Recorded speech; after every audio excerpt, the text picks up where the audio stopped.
मुसलमानों के लिए अलग देश बांग्लादेश पाकिस्तान बन चुका है। देश में 57 कंट्रियां मुस्लिम हैं, तो इतने देशों में जब 57 देश मुसलमानों के हैं, क्रिश्चियनों के हैं, तो क्या हमारा भारत हिंदू राष्ट्र क्यों नहीं हो सकता? इस्लामिक राष्ट्र की बात तो 1947 में जिन्ना ने उठाई थी, गांधी जी ने बंटवारा किया और इस्लामिक राष्ट्र पाकिस्तान बना दिया। हमारे भारत को अखंड भारत किया, एक अखंड भारत था उसको खंडित कर दिया।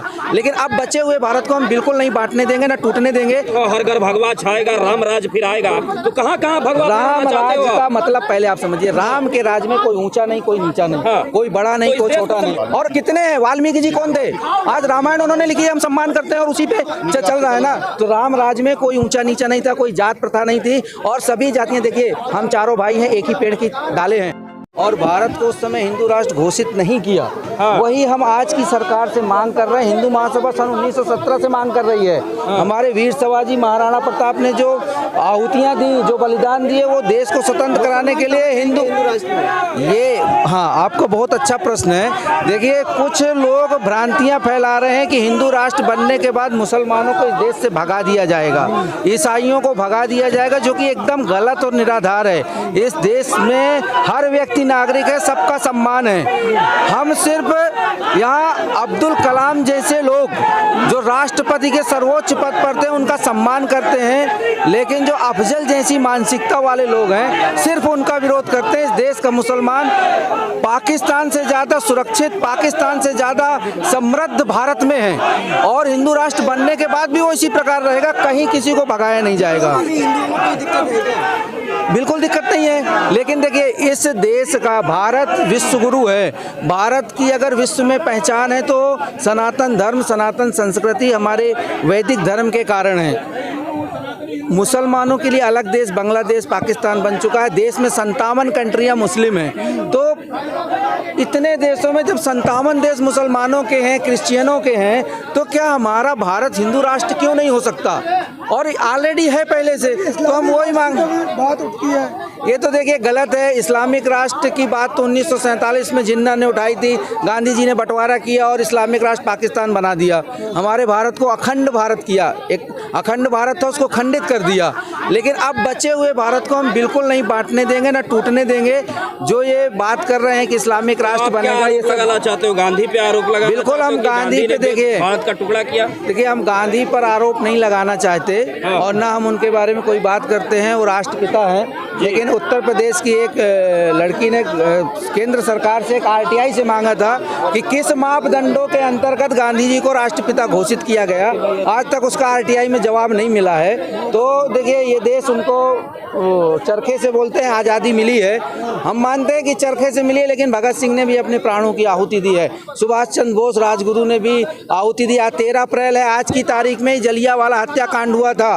उस जलियांवाले हत्याकांड में देश के हजारों, उसमें कोई जाति से मतलब नहीं था, सभी जाति के लोग गए थे। मैं ये नहीं बोलता कि आज़ादी की लड़ाई में अंग्रेजों से मुसलमानों ने नहीं लड़ाई की, बिल्कुल लड़ाई की है, उनका सम्मान है और हम सम्मान करते हैं। जो इस देश का सम्मान, ये बात कहते हो हर घर भगवा छाएगा, राम राज फिर आएगा, तो कहाँ कहाँ भगवा? राम राज का मतलब पहले आप समझिए, राम के राज में कोई ऊंचा नहीं, कोई नीचा नहीं, हाँ। कोई बड़ा नहीं, कोई छोटा नहीं। संविधान से चलना चाहिए या राम राज्य से चलना चाहिए? देखिए, ये देश संविधान से चलता है, हाँ। और संविधान से चलना चाहिए। तो आप लोग बता रहा हूँ, देश संविधान से चलता है जी।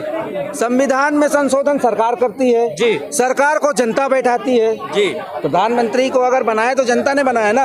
अगर आज देश का एक बड़ा समुदाय, बहुसंख्यक समुदाय ये चाहता है कि संविधान में संशोधन करके उसमें जो 1971 में इंदिरा गांधी जी ने धर्मनिरपेक्ष शब्द जोड़ा है उसको हटा दिया जाए और देश को हिंदू राष्ट्र घोषित कर दिया जाए, तो इस देश की सरकार को करना पड़ेगा, क्योंकि ये देश की सरकार जनता ने बनाई है और ये जनता चाहती है। और ये हमारे पास जीवंत उदाहरण है, 10 करोड़ से ज़्यादा हस्ताक्षर है हमारे पास हिंदुओं के, जो चाहते हैं कि देश को हिंदू राष्ट्र घोषित हो। अगर हिंदू राष्ट्र घोषित होता है तो जाति प्रथा खत्म हो जाएगी।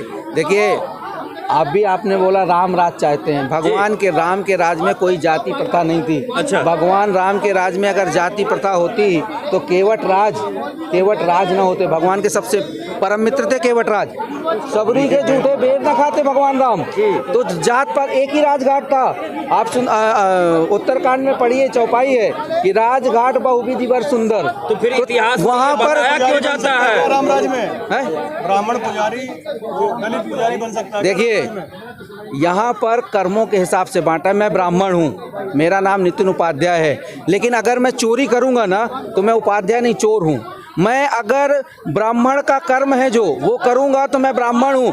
मैं क्षत्रिय का कर्म करूँगा तो मैं क्षत्रिय हूँ, और मैं शूद्र का कर्म करूँगा तो मैं शूद्र हूँ। क्यों नहीं कर सकता? और कितने हैं? वाल्मीकि जी कौन थे? आज रामायण उन्होंने लिखी है, हम सम्मान करते हैं और उसी पे चल रहा है ना। तो राम राज में कोई ऊंचा नीचा नहीं था, कोई जात प्रथा नहीं थी, और सभी जातियाँ, देखिए हम चारों भाई हैं, एक ही पेड़ की डाले हैं। हमको नेताओं ने ये दिमाग में भरा है अपनी राजनीतिक रोटियां सेकने के लिए। ऊंचा नीचा बड़ा छोटा कोई नहीं है। रामराज चाहते हैं और रामराज की हम स्थापना जरूर करेंगे।